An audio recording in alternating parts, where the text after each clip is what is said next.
live now. Here's a shareable link. All right, you guys, I've tweeted out that we've gone live. You'll find it on my Twitter. And all right, can you guys see the tweet? Looking for it right now, man. Hang on. Everyone out there, we're just doing the initial sharing the link of we've gone live. We love to get people over in the chat. So, if there's any questions or comments or something, we love to pull it up on the screen and add it to the discussion. All right. How about you, Lapperhole? Are you seeing anything on Twitter through? You seeing the link? Yep. You see my tweet? Yep, I see it now. Yep. Okay, cool. Almost. All right, guys. Yeah, we're almost there. We are almost going to start the Toxic Happy Hour. We good? Go for it, man. All right. Yes, sir. It's still where I am, 11:19. So good morning, everyone, and welcome to the first edition of the Toxic Happy Hour with our Publord.hodl coming out of his pub location. And today we have Lapperhodl as well with an interesting story, and your host, Danish.hodl. Publord, first we'll go to our product placements. What are you drinking today? Well, they switch over later to again, but today started out with a nice, refreshing IPA. Nice. It's nice and foggy, I can see. What's the taste of that like? A bit hoppy for some. Lots of, I love the hops in there, so you can't go wrong with an IPA. Right. Definitely too hoppy for me. Lapperhodl, what are you drinking today? I'm just drinking water, man. All right. Cheers to you too. As for my drinks here, I'm having in my New York Starbucks mug, I'm having, and here's my product placement, French vanilla drip coffee from Trader Joe's, which I absolutely love. It's not oversweet. It's not sweet at all. It's just good ground coffee. Love it. All right, guys. So what's going on today? Actually, Lapperhodl, let's hear from you first. So this used to be two Toxics talking Bitcoin. It's becoming the Toxic Happy Hour. It's just Bitcoiners that don't like scams, who are toxic towards scams and dirt coins. So what's your story in all of this, Lapperhodl? What's your opinion? What's your background? What's the story? Yeah, so I bought my first Bitcoin on 2017, just right before the bull run. And I wasn't sure what I was doing, to be honest. I'm more of a technical person. And I bought it at the 12K level. And then I just saw the number go up and I was like, what is going on here? So, yeah. And then I just saw it crash all the way into 3K, I think. I don't remember quite well. And then I just started to learn more about Bitcoin, read all the documentation that I could find, all the white paper, all that information, and I just started to learn more, and it just got me. Right. I don't want to apologize for the music and the happy voices in the background, because this is the Toxic Happy Hour. You may not be able to hear us a lot, but Publord is representing the pub for real. It seems to me, Lapperhodl, that you went down the same route that Publord did, getting Bitcoin, seeing the number go down, suffering financially from that, I guess, as all of us did, but choosing to educate yourself instead of getting weak hands and selling, because the pattern that I saw was people that didn't educate themselves on what is money and what is Bitcoin, and Bitcoin is, therefore you understand Bitcoin is money. It makes sense, and you see the long-term potential, and that's why you don't worry about the short-term loss of 85% of value. as painful as it is, but the people educating themselves are the ones that stick around, the ones that bought just because the price was going up. Uh, the fantastic NGO technology, number go up Exactly. technology. If you only bought it because of price, you would also sell it because of price when it was going down. Is that about right? Or Yeah, I mean, when you start educating yourself on Bitcoin, you find out that a lot of problems in the current financial system, especially inflation, and then the other thing is that the yeah, centralization of banks. So that's a too big solution that Bitcoin offers, and yeah, that's what it got me in the rabbit hole, and just getting into it. right. And as far as I know, it's you've also involved your family a little bit. Yeah, I orange peel my two sisters, so That's awesome, man. yeah, every now and then I just send them some sats, So yeah, but yeah, they are loving the NGO technology since March. Awesome. Yeah, especially since March. Yeah. Publord, you always got your finger on the pulse. What is going on Bitcoin Twitter or on Bitcoin in general today? What's happening? Well, first I'd say it's amazing for those of us that came in late 2017. Uh, the difference a month makes, because I would have killed for 12,000 as an entry point. It was, I believe, 17,600 was my first purchase. So I've only known number go down technology for a while, but thankfully we've had dollar cost average though, and I'm doing all right now. We're back in the game. Right. Uh, Yeah. No one ever yeah, talk. No yeah. one ever talks about number go down technology. It doesn't do a lot of good. No. But hey, I'm full of hopium, man. I'm full of hopium as well. We got a bright future. One thing I would say, and there may have been a brief dip, but I think we've now hit 63 days of closes above $10,000, which is absolutely amazing to me. We're setting a new base floor that I think is really healthy as compared to 2017. That thing just jumped up and everyone FOMO'd in. But now, man, when we jumped from 7,000 to 9,000, we stuck there for 2 months. Then it was 9 up to 11, and we've been sticking there, dropped back down to 10. But overall, when you consider that we're just at $5,000 in March, price wise, I think this is pretty healthy right now. Yeah, it definitely seems like we're heading upwards now. One thing, so this you're saying 63 days above $10,000 close of day. Is that a Yeah. new record, or because I know I that the peak yeah. back in December 2017 is like it goes really fast up and then it comes down again afterwards. I'm thinking this must be a record or what? Yeah, it's pretty close. I believe last time I think it was from December 6th to February 6th. So it was about 60 days. So I believe that Bitcoin's really crossed over that part. Yeah, it's actually a new territory. I think moving forward, especially after MicroStrategy lending so much credibility. I mean, can you imagine if it drops back down to 9? I mean, I'll be piling in more. I think we just have a new floor, and it's great to see. Absolutely. So we got BTC Moon Guy in here again in the chat. This guy's an Yep, yep, absolute beast. The only guy showing up yeah, third show in a row. The only 3 shows we did here so far. yeah, He's saying, "Yo guys, NGU," and then I threw on the screen here. I enjoyed many months of NGD after I bought initially in 2014, and that's so true. So one thing yeah, that strikes me, because I've always been super fascinated about these cycles, like the peaks, the troughs, and since I was a kid, I started buying stock in 1987. So as a kid. No, in 1986, and in '87 there was a crash. Luckily, I was out, but that was by pure luck. That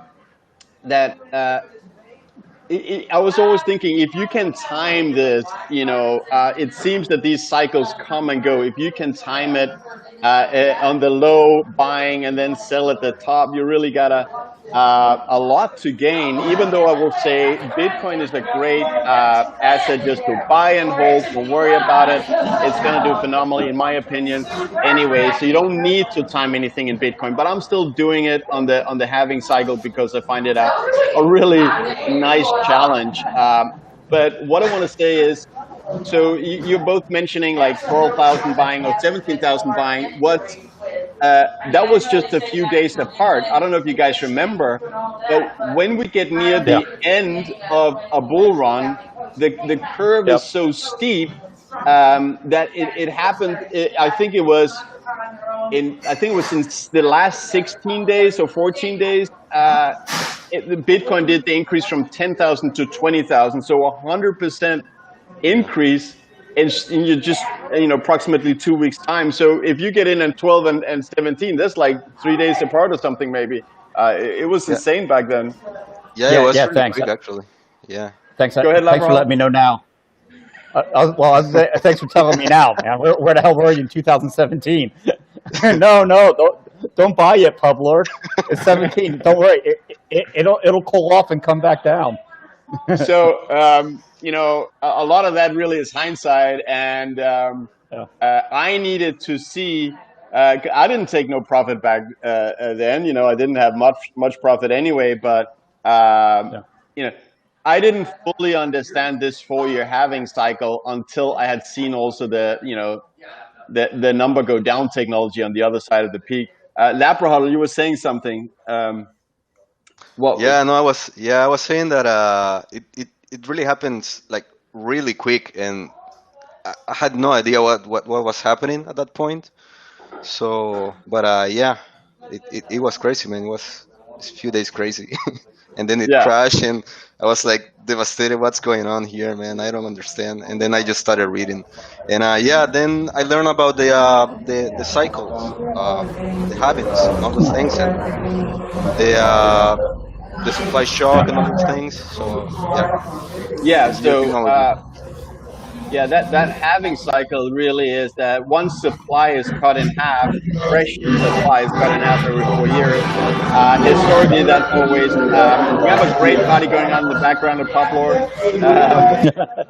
It always it always triggers like an uptrend in the price that kind of develops into a bull market. It's really economics 101. When the supply of something goes down, the price goes up. I think it was one of the first things we learned in when I was doing my bachelor's at university on economics. The supply going down, price goes up, and then that creates this human overreaction where it's the upgoing price pulls in people. It's a great advertising. CNBC starts putting the graph on TV, et cetera, et cetera. It gets more and more press, and then the curve just gets steeper because they pull in. Now it's not only the lack of supply, it's also the advertising. Bitcoin is going from finally having gone above the previous all-time high, just climbing higher. Everybody wants to make money. People start buying it. And there's a huge overreaction to the upside, which then has a blow-off top, I believe, when OGs come in and they want to, pay off the house or buy a car or something. And then there's a huge overreaction to the downside. That's what, with a minority of what I have, definitely, not all of it, just a minority. That's what I'm, trading on eToro. And by the way, Lapra.hodl, shoot over your So afterwards this show, I'll throw down the Twitter of both Lapra.hodl and Publord in the comments. But what's going on? What is the topic of today? What's going on, Publord? Well, yeah, we'll get to that. One thing I'd bring up, though, was interesting because you're talking about the cycles, which I fully agree with. If you study the previous cycles and see, well, you know what, that after that top, there's usually that set retracement, 80% retracement, whatever it is. But there's going to come a day when, guess what, you're going to try to time that and there's no retracement. When it gets established where, look, if Bitcoin follows a certain stock to flow model. And now you have companies like MicroStrategy, other ones that looking like, wow, when this was a 4-year-old technology, there was no way we could risk this. But now you've got 11 years, 12, 13 years in, and you see a proven technology that even now at 10,000, if this is just a 10x away, what's that retracement look like when you have all these people that now believe and come in? So you have to be careful thinking that the next halving and next cycle is going to follow the previous. So that's all I wanted to point out on that. Yeah, and that is true. I think, as it so famously have been said, history doesn't repeat; it rhymes. So, I mean, personally, I looked at the last cycle, the previous cycle, and the previous cycles before that, because stock to flow actually doubled many times in the first epoch because it came up 0 and ended up at 8. So there's many doublings going up that way.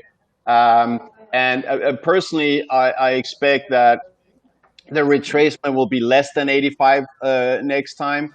I believe that the bull run will last longer because when the stock to flow, it's accelerating.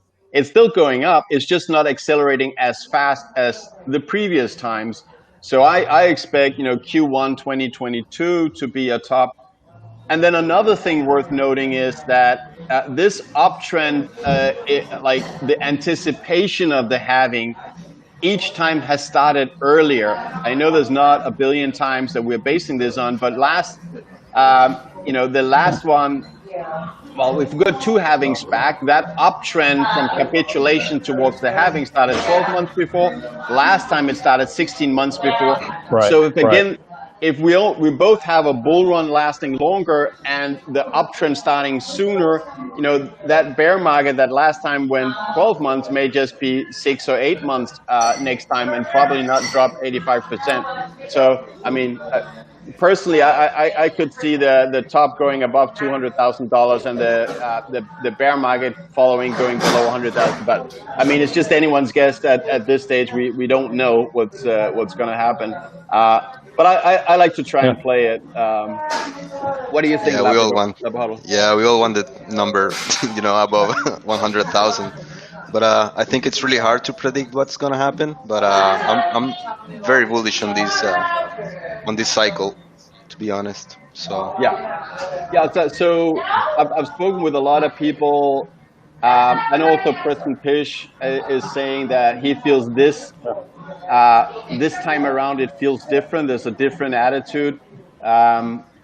So definitely some people think that we won't have a bear market again, but now we'll go into hyper Bitcoinization, and the famous stock to flow model will break to the upside.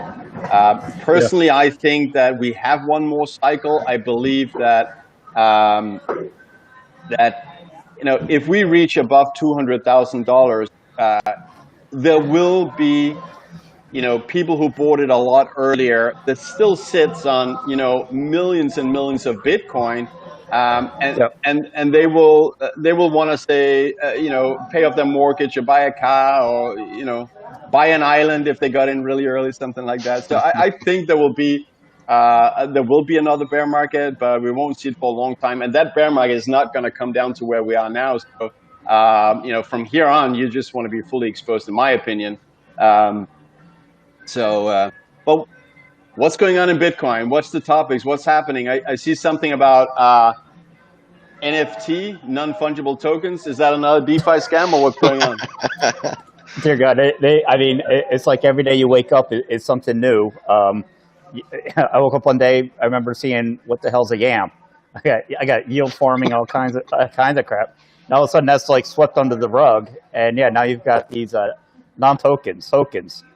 So, I really had to read up on it, think of what it is, and in a nutshell, basically, you try to create digital scarcity, but you can do it with an infinite number of items, and so I put out, it's like you're trying to copy Bitcoin. I put it out in a meme. You have a Mona Lisa hanging on the wall, and then you got someone trying to paint a Mona Lisa and sell that shit as digital scarcity. I don't get it. I won't touch it, obviously.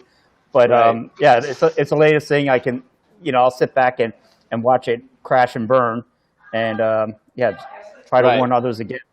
Who I knows? mean, so and that's why we are toxic here at the happy hour, because we're toxic towards things that we believe will actually, hurt people are just trying to take their money. I haven't personally, I have no clue what this non-fungible token is, and I probably won't spend a lot of time diving into it, because the way I look at it is, having run the numbers on Bitcoin, I believe we have a 2000x potential. Means $1 right now in Bitcoin, I believe, will go up to become $2,000. So,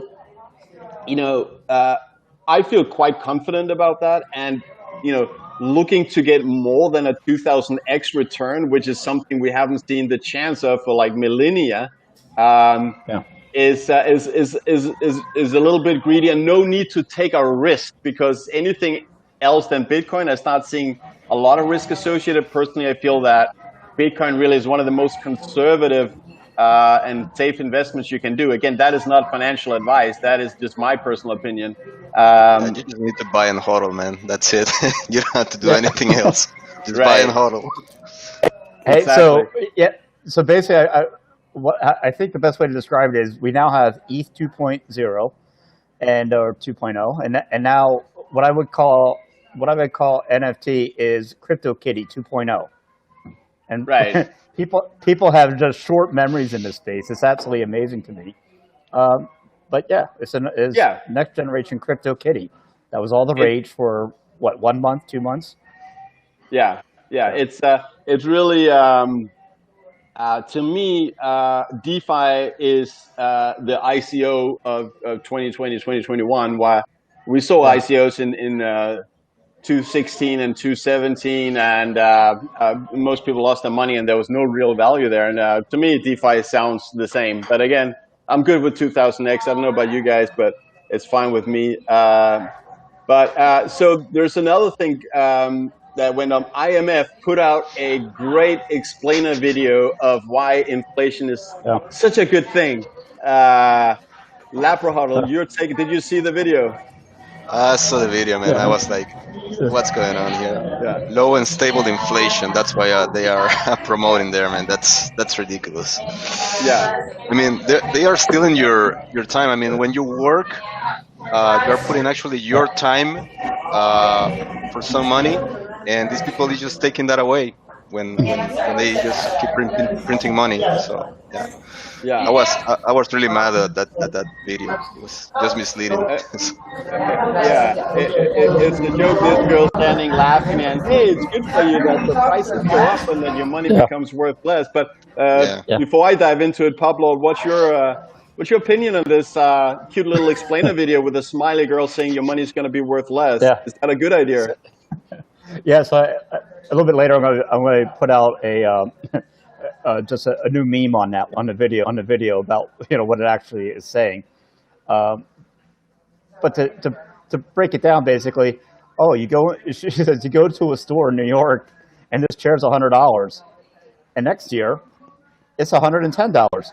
Price went up, like like it's fucking magic. Oh, the price It's just happened magic. to go up. Yeah, it's Yeah, magic.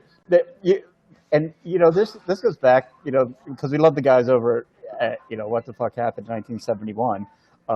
But we are a generation that is, we were swimming in a sea of inflation. You grew up that it's just normal, and she's propagating this entire view to everyone else. You know what? The price just goes up. And I'm laughing.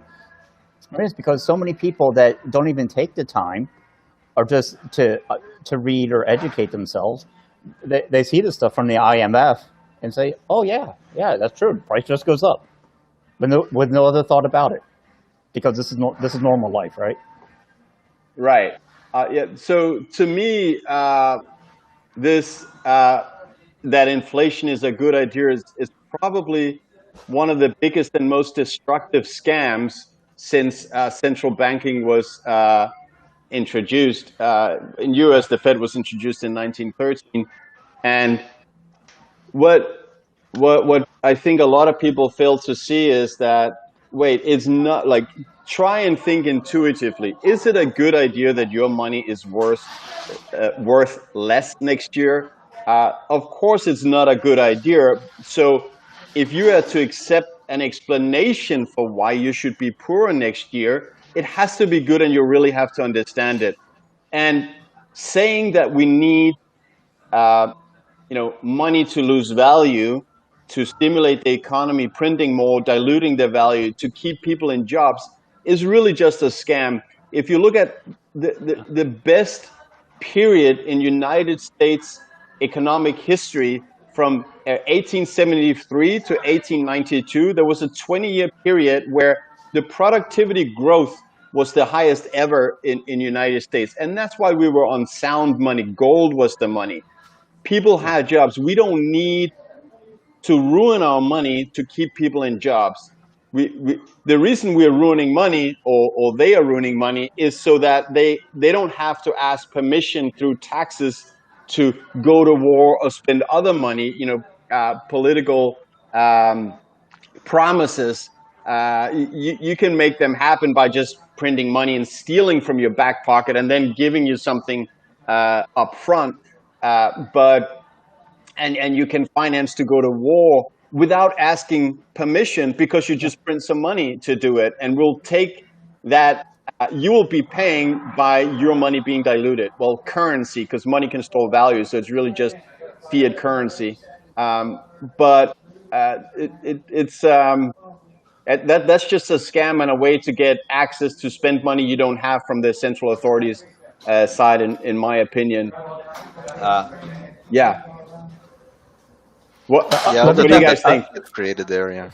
Sorry, Yeah, go ahead. Laprohol? So yeah, go ahead. Yeah. So all the debt that it's coming, and all this crazy money printing, it's just stealing your purchasing power, stealing your time, the time that you actually work.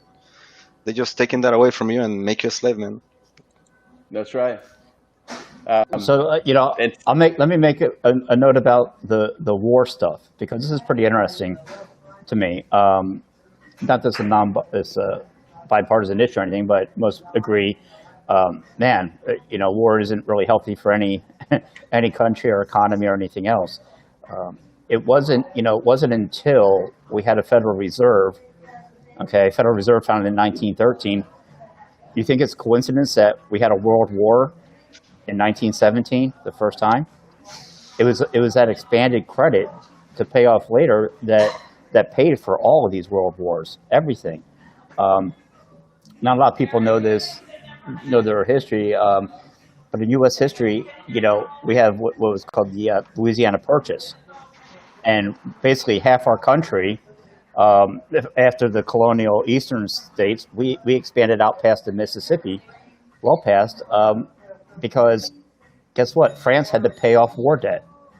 They had to sell the land because they had to pay in gold. They had to. There was no fiat system then, so right. war was very expensive, and half our country we got for pennies on the dollar, if you want to think about it that way in today's terms. So yeah, I find that interesting. With Bitcoin is when we reach that point of hyper Bitcoinization, it would be so costly for certain wars to occur.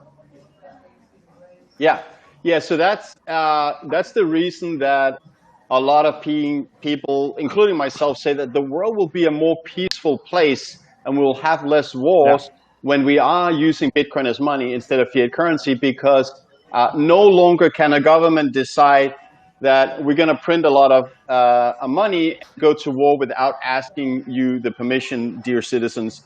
And now in the future, to have money to start wars, which is very expensive, you need to first raise that money in taxes No. when you're on a sound money standard. And people are not going to be willing to increase their taxes super substantial to go to another country and get their hands on their resources or something. I think it'll be more, people will be willing to defend their country and their own territory, but not necessarily finance to go overseas. Um, Oh, and another thing in 1913, I think everyone should remember is that that year where the Fed was created is also the year that the IRS was created. This was Vortex, who previously was very active um, in Bitcoin. He made great YouTube videos that was very educational, and he was the one who told me that um, before the Fed, which was the same year as the IRS, there was no income tax in US. Yep. There was no Very tax true. on your salary, and they still had schools back then. They had roads. Yeah. They had hospitals, but life just becomes more expensive when you keep pumping out fake fiat currency in the system, because that is pushing prices up. You may not Yeah. see it so fast or directly in the Yeah. supermarket, but still things are way more expensive now than 100 years ago in the supermarket. But there's a lot of things like university, healthcare, stocks, real estate that is just being pumped up in prices. It's not for the good. It's not for the benefit of the poor. It's not for the benefit of the middle class. It's really just a loss of living standard to print fiat currency, and that's why I believe that the Bitcoin standard, using that as global money, will be such a beneficial move for uh, the average person, for all of us. Plus, there'll be less wars. We'll, as Jeff Booth wrote in his book, "The Price of Tomorrow," deflation, contrary to inflation, deflation, where the value of money goes up, will create an abundant tomorrow. Or will create Not according abundance to tomorrow. not according to the IMF video, because after she's done with inflation, she goes on to talk about how bad deflation is as well. Yeah. That was really And, sad, man. That video is really sad, depressing. so, Labrador, what's your take on what would you prefer in your life, deflation or inflation, and why? It's definitely deflation. Inflation again is just losing purchasing power. You will have to. In my case, for example, my parents they are retired, but they just need to keep working, because the pension is not enough. So, and that's because of all the money printing. That's it. And when you have a deflationary, you have the capability to save money. That money doesn't lose any purchasing power. With Bitcoin, you can be your own bank, so you can run your own node. So you don't need to keep your Bitcoins on exchanges, or maybe a bank that can store your Bitcoins. So it gives you a lot of independency. So that's really powerful. So it gives Yeah, power back to us. I I agree. And apart from the example I came with before, that during deflation uh, in the 19th century, where we saw productivity growth through the roof, the most in U.S. history, um, we have another proof that deflation is good, and that is if you look at computer power, if you look at mobile phones. Um, so they go down in price. Mobile phones and other technologies deflationary because technological advances. We can make faster mobiles. We can make it the cheaper processor, etc. But that doesn't mean that people don't buy a mobile phone today. It doesn't mean that the people working at the mobile phone plants don't have a job when the price for the technology goes down. We still want to have that good in our life. We want to have that technology. So I'm buying a mobile phone, even though I know that 2 years from now, I can get the same mobile phone either a lot cheaper, or I can get a lot better phone for the same money. I still buy it, and so do you guys. So it doesn't, deflation doesn't put people out of job. It just simply ensures our life savings are not diluted. But all I know is that you shouldn't keep more savings in fiat currency that you're willing to lose, because that is a built-in policy. It will lose value. And to me, again, Bitcoin is just so much of a safer bet, a good, sound, conservative savings policy is really to hold Bitcoin. Yeah, when it comes to deflation, it was something I really never studied much until I found Bitcoin, because no one really talked about it. Everyone you hear about inflation, every election cycle. Inflation is inflation that. But what's interesting, especially in this IMF video, to me, she talks about deflation being this horrible thing, and in a way, she's right. When it's coupled with deflation with a inflationary currency, okay, yes, I get it, totally understand it. Now, what she doesn't get, or most people don't, is when you marry that with Bitcoin, where the value inflates, not the number. Okay, so when you compare it to inflating a currency by just pumping more out, that's different than deflation coupled with Bitcoin, which inflates in value over the years. You see, and not a lot of people. There's actually probably studies done on that. But yeah, that whole video, yeah, it's cringeworthy. I'll make a bit of a meme out of it. But Yeah, but yeah, that's what well, they have. That's what they got to put it out.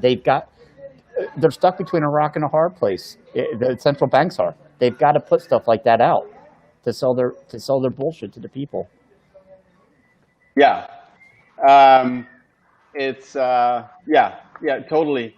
Um, well, all right. For more product placement, we're loving product placement at the Toxic Happy Hour. I'm having myself some sparkling water now. My Hey, coffee is finished. That happens quickly. So you're what not about you, Pablo? you're not hey, you're not a true toxic maximal sin, because what is that, 1,000 sats you just threw up on screen, Yeah, I know. especially with my Yeah, IPA. when you get it from Amazon, you're not paying too much. And honestly, during this COVID hell, there's just Yeah, not a lot of social activities you can spend your money on, right? So as much as I enjoy saving money, I really do, and yeah, then you know, being mainly home yeah, and not spending too much, I allow myself a little sparkling yeah. water Well, now and then. you're saving some money on haircuts, apparently. That's good. Yes. So I how much is it? I think I think I have saved like let me think. I don't know, like at least a million, yeah, more than a million sats I have saved Yeah, from cutting my own hair. It's getting nice. due. It's gonna happen soon again. But so Yeah. guys, listen. What else? What else has happened in Bitcoin land Well, since last week? look, I'll bring something up, and it's something that happened in Bitcoin land, but I'd like to get your guys' opinions on this, or thoughts on this. Um, and we talked about briefly with Michael Saylor, but does Bitcoin have to become a medium of exchange? I'm interested in George's take on this too. If companies just decide, you know what, I want to put this on our balance sheet, and we're gonna, and like he says, for 100 years, keep it to the side. What what happens to the price of Bitcoin? And aside from stock to flow and game theory, because some people they'll point at oh, my white paper, peer to peer, peer to. Well, guess what? I don't know if even Satoshi himself realized printer goes burr, and how stupid fiscal policy would become. So do you think all these companies, imagine like an Apple or Amazon, these companies that go in and just put 1% of their reserves on a balance sheet, one, what does it do to the value of Bitcoin? And two, is there ever a need to use it as a medium of exchange? Lapra, what's your take on medium of exchange discussion?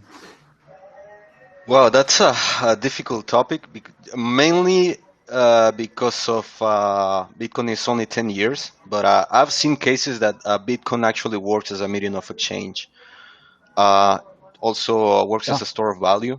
Um, but yeah, there's this case in a beach in El Salvador where people is actually there's an ecosystem there that they are actually using Bitcoin to pay for things. So, and during all this chaos during um, this year, and without government help, these people is actually using Bitcoin to transact. So Yeah. I think it's great for medium of exchange. They don't need a central bank. There's poor people who don't have access to a bank, and they are Yeah. using Bitcoin to survive. So Yeah, then on the other hand, yeah, it works as a store of value. I mean, and as time goes on and more companies start to put in their money into Bitcoin, that actually give Bitcoin like a lot of value, a lot yeah. of so. My take is sorry, if you're finished, Labrador, I don't want to. If No, go ahead.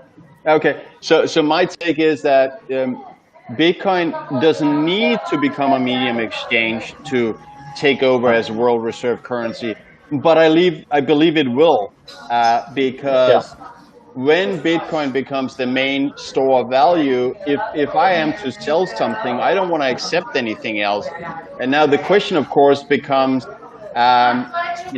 is it going to be on-chain transactions? And that's, of course, limited capacity, so it's likely to be off-chain, like Lightning Network, or something else. As I understand, uh, a Lightning Network developer, I think it was last week or the week before, he explained how there is an attack possible on Lightning Network that it's not yet solved.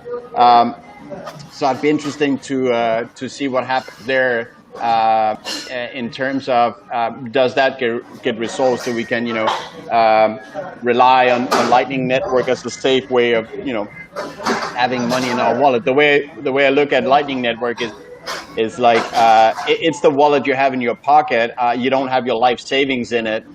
Your life savings, you have it somewhere else. So you don't want to have more than what you need to spend here now. But Labrador, I'm actually curious, either like if you can tell us any stories of the status on Bitcoin and the usage of Bitcoin in either the country you're from or the country you're living in now. Can you tell us something about, because a lot of us in either US or Europe or something don't necessarily need it yet. But do you have any stories on like how far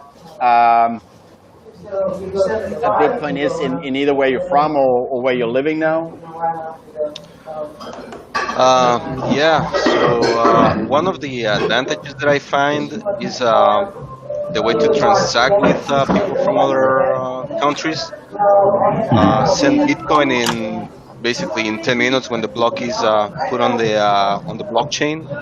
I mean, I think that's really awesome. Just by the fact that sending a transaction via from bank to bank, it just takes around 6 days, which is crazy. Fees are really high, and yeah, Bitcoin solves that. You don't need an intermediate, a third party to do all of that. You can just do it there. And then another thing that could also save like economic crashes, like in Argentina. I see a lot of advantage there on Bitcoin as well. And Right. Are you yeah. seeing people safeguarding their savings in any South American country or Latin American country more than in US, where because the fiat currency is only losing value slower, people don't see the need as much, I guess, now to use Bitcoin as storing value. But are you seeing some more usage of that in any countries that you have better knowledge of than I do?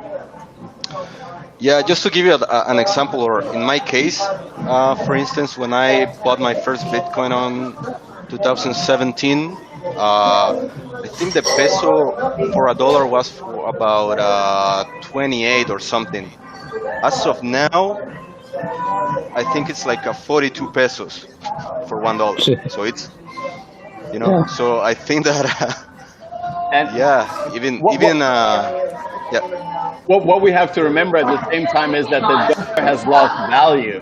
So if something Yeah. loses value to the dollar, it's lost even more value. Which country is that? The pesos? The pesos from Uruguay. Uruguay. Yeah. Nice. And in Argentina, I think last week, and I saw a tweet today they have different rates for the peso versus the dollar. So if I think if you are buying dollars to for tourism, I think it's like 130 pesos, something like that. But if you are actually a company buying dollars because you need to import something to the country, I think it's less pesos for the dollar. So it's crazy. So you have like these all these different rates depending on what you're going to use those dollars for. Right. So I think Bitcoin gives a big solution to that because it standardizes everything. But yeah, I think a lot of countries in South America are going to suffer a lot when the economic crashes crash comes. But yeah, Yeah. we'll see that how. And actually, I see Bitcoin performing really well during this chaos. So I'm very bullish on Bitcoin. Yeah. I think I used to be very concerned about when everything hits the fan, and if the fiat currency collapses, and it'll just be riots and mayhem and looting and killing.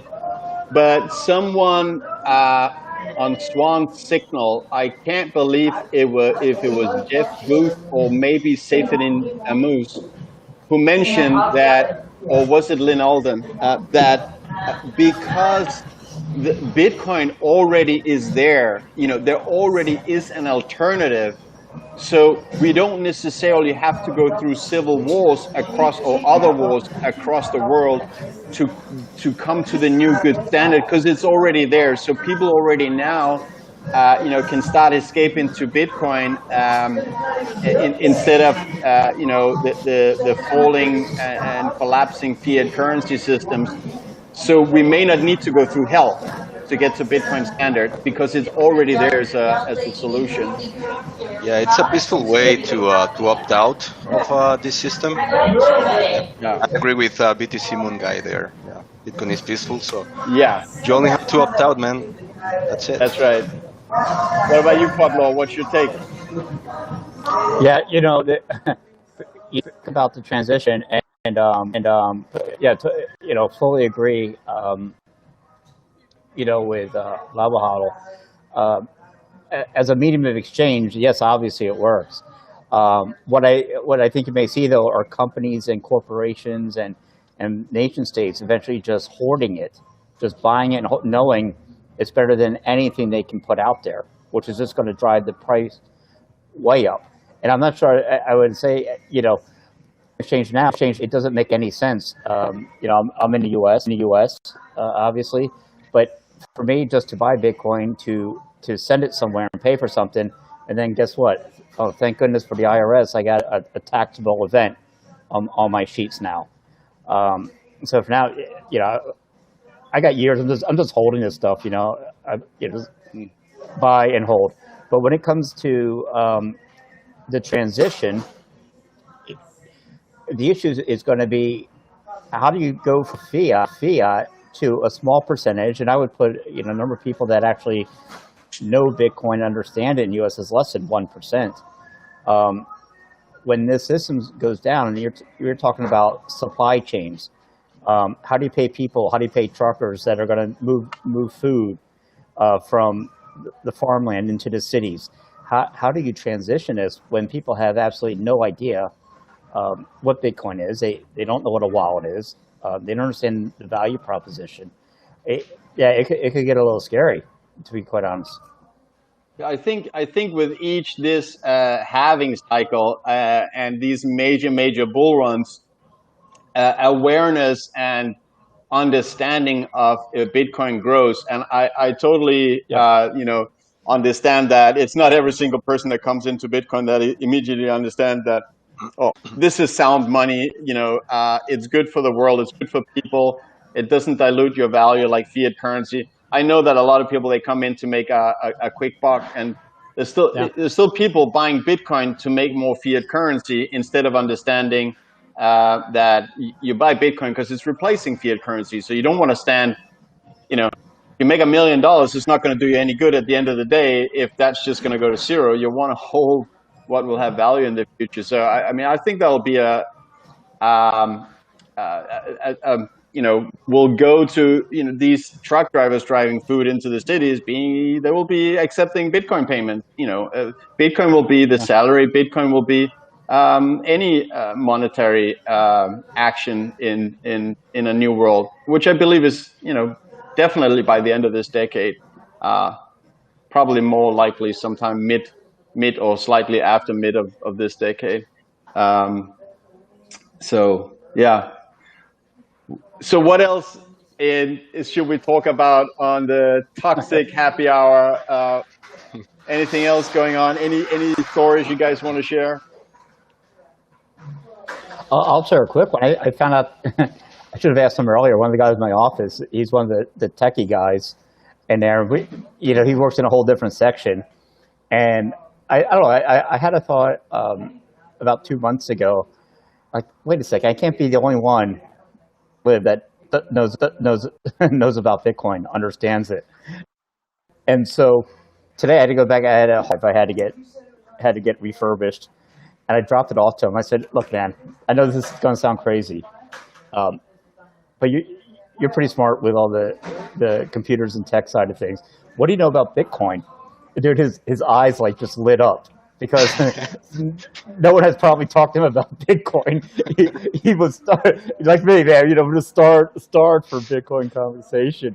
He goes, and he looks at me because I'm the dumb knucklehead that he fixes things for. He's like one of those, how the fuck do you know about Bitcoin? And so his eyes light up. He goes, yes, I know. He goes, actually I do, and I own it. He's the first one I know that I know one friend that owns it through GBTC, of course, Grayscale, Right. which will bring me to my next question. But he's the first one, and he goes, you know what he bought? This is a great story. He was buying it at $300. I don't know what time frame that was. Woo. Right. 215. I think that's around like 2015. That was near the bottom of that cycle. Yes, but here's the sad part is he he got scared. The price went up and all that. He sold most of it. And he tells me he sold most of it and he still owns, but he says I always kept one Bitcoin behind. So he's a whole coiner. He's a whole coiner. He's rich, man. He's got a whole Bitcoin. That's gonna be hard in the future, man. Being a whole coiner. But yeah, you should see his face. The tech guy no one talks to in life, and the thing. And then I said, oh, so do you keep it offline in a hardware wallet? And the fact I say hardware wallet, he's looking at me. I said, what do you have, like a Trezor Nano? It's like you go to a new country, like you find someone that speaks your language. So yeah, so he got in early. I guess he took some profits, but he kept that whole coin. So you're saying that he sold most of it because he got scared. Yeah. What are we talking about? Are we talking the following bear market, like $3,500 he sold it? Or are we talking on the way up? He didn't get scared on the way up, right? So I was afraid to ask him because there's a pained look in his eyes. Oh, I don't like yes, but he's clinging to that last chance. He goes, but I've kept one whole Bitcoin, and on he's got I guess a nano ledger. But yeah, you know what? So yeah, in my opinion, even if you have 0.1 Bitcoin, that's enough to be financially independent in the future. The way I look at it, I've done the maths before. I believe that one Bitcoin will be equivalent of $20 million in today's purchasing power. So if you have $2 million, that's financial independence.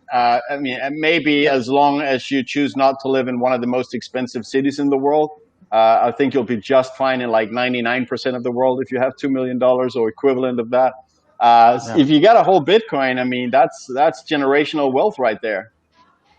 Yeah, I'm afraid to ask if hell, he could have had 10 or 20, who knows? But I'm not gonna go there with him. Poor guy. But he kept. But you know what? That brings up an interesting point. Something we talked about briefly before is my friend that has one on the GBTC, for example, or those that have on Coinbase. What percentage do you think is fractionally reserved there? So yeah, I don't know what Labrador's take is. We can check with you in a second. But so Yeah. I mean, I don't know, but I'm just thinking that there that has to be regulated. There has to be some kind of, because By who? what is it? Isn't it the SEC that is running like securities and I, stuff in US? And it's so yep, hard to I don't get know. get a permission to do anything, a license.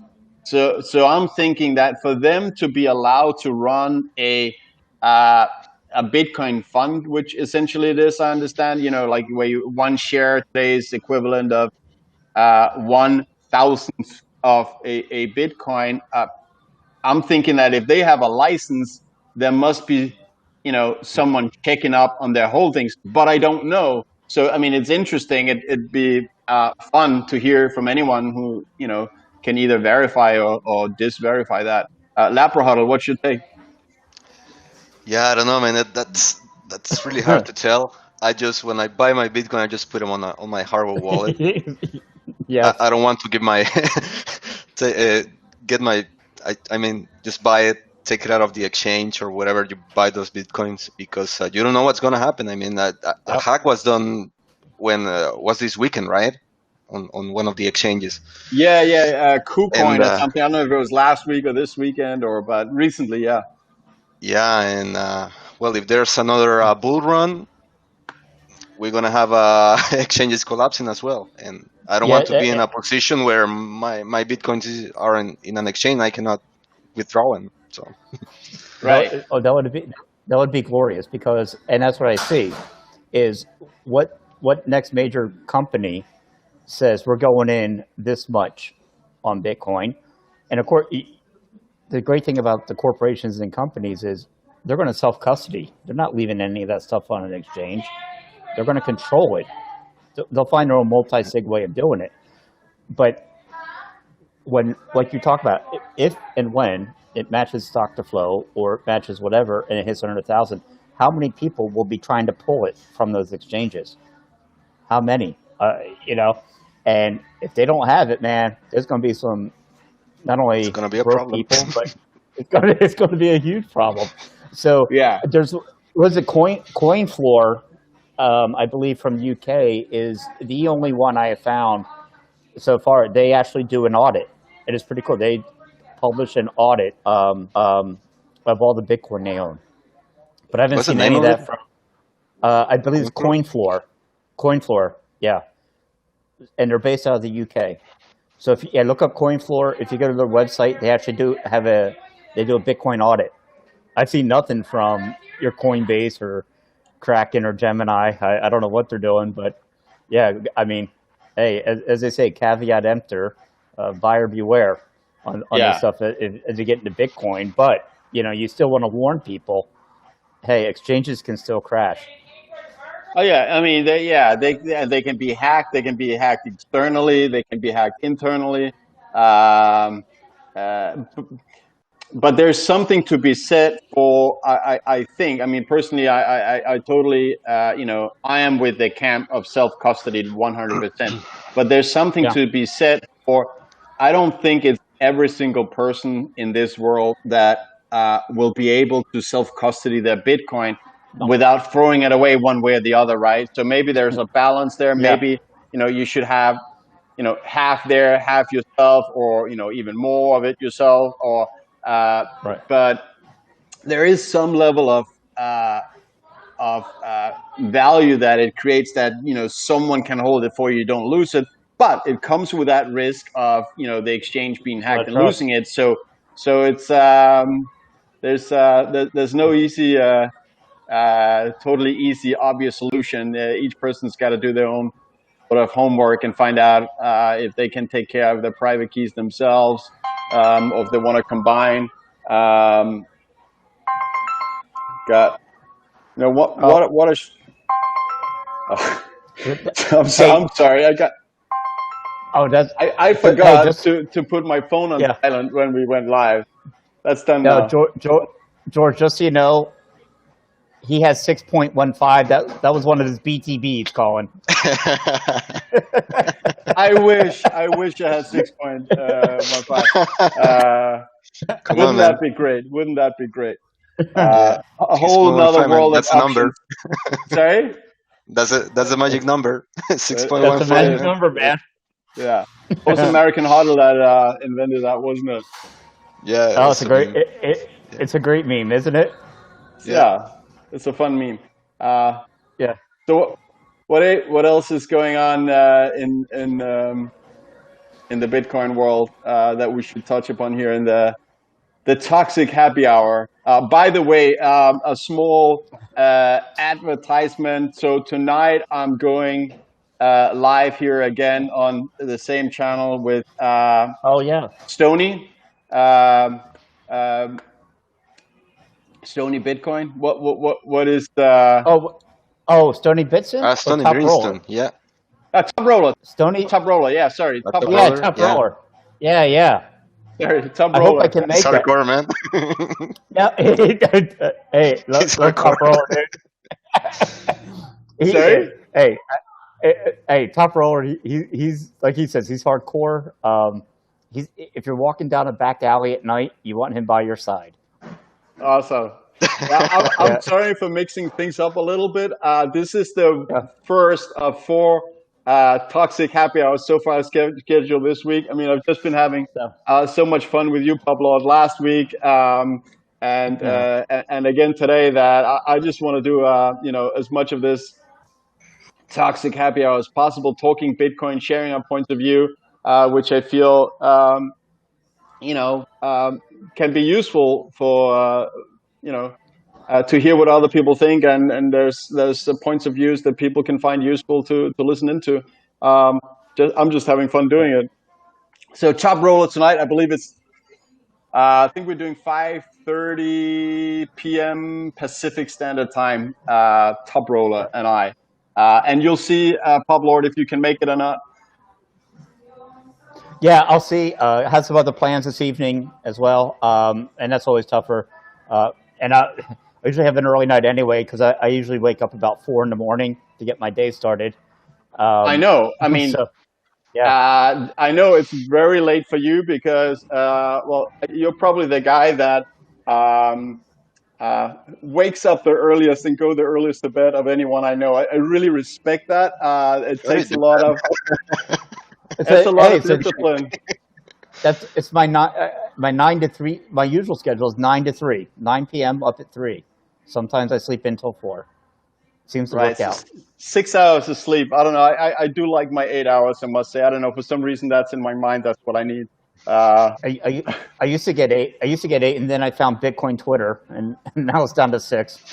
Yeah, actually, before we went live, as I was just telling Labra, the reason I was still having breakfast at that time was I woke up this night, uh, obviously ending up on Bitcoin Twitter, and ended up, Yeah. spending an hour in the middle of the night just reading on Bitcoin Twitter. Uh, Yep. it I, can be hard to stop. Like Yeah. you I, always I want to scroll to the yeah, next point of yeah, the feed. yeah. I made the mistake. Well, man, I forget what night it was. I was really tired. I woke up at 3, or I'm sorry, about 2, and I said, "Man, I really need sleep." And I opened up Twitter, and I forget what all hell was breaking loose on Twitter at that time, and I sucked myself in, and I promised myself never again to stay in bed, close your eyes, do not look at the phone. Right. I mean, price. I mean, honestly, I could care less about the price in a way because I just stack sats whenever I can. That's the only reason I know the price. So I never go, hey, what's Bitcoin doing?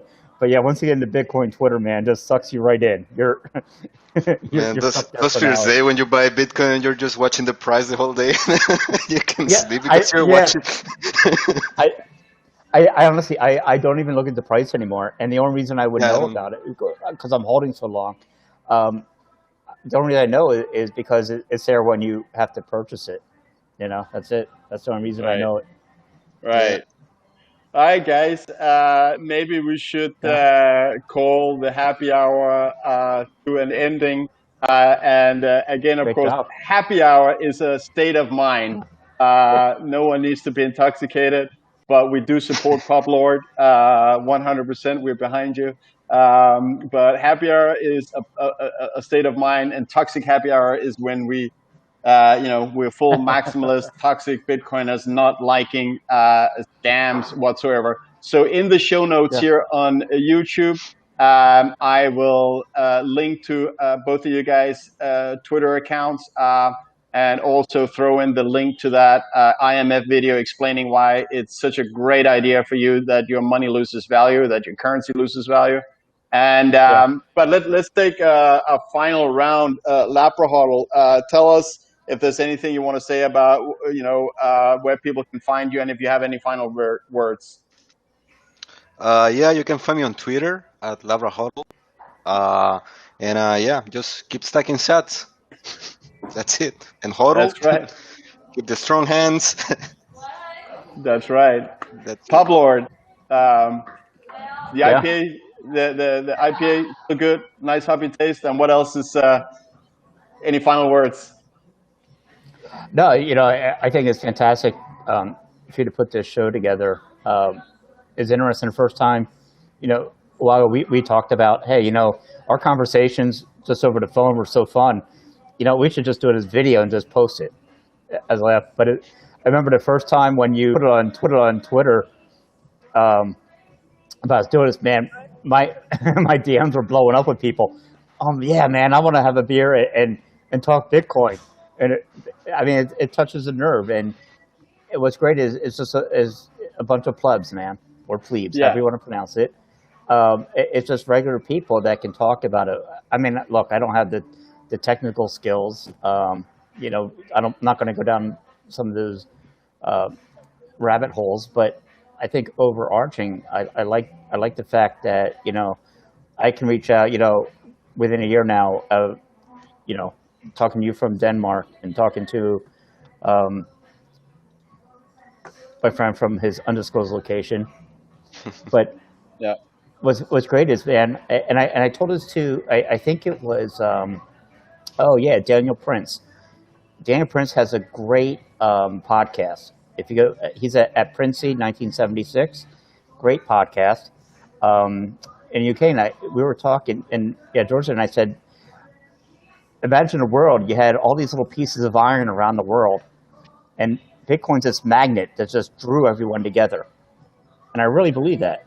It's sort of strange how we all have the same mentality, the same hopes, the same dreams. Usually people catered free thinkers. But Bitcoin has brought me in touch with so many great people. And that's what I love the most about it, to be honest with you right now. You'll find me on Twitter under Publord. Look it up. Link coming up below. Link coming up below for sure. Yeah. But let me finish this beer here. I'm going to send out another meme or two. We'll see.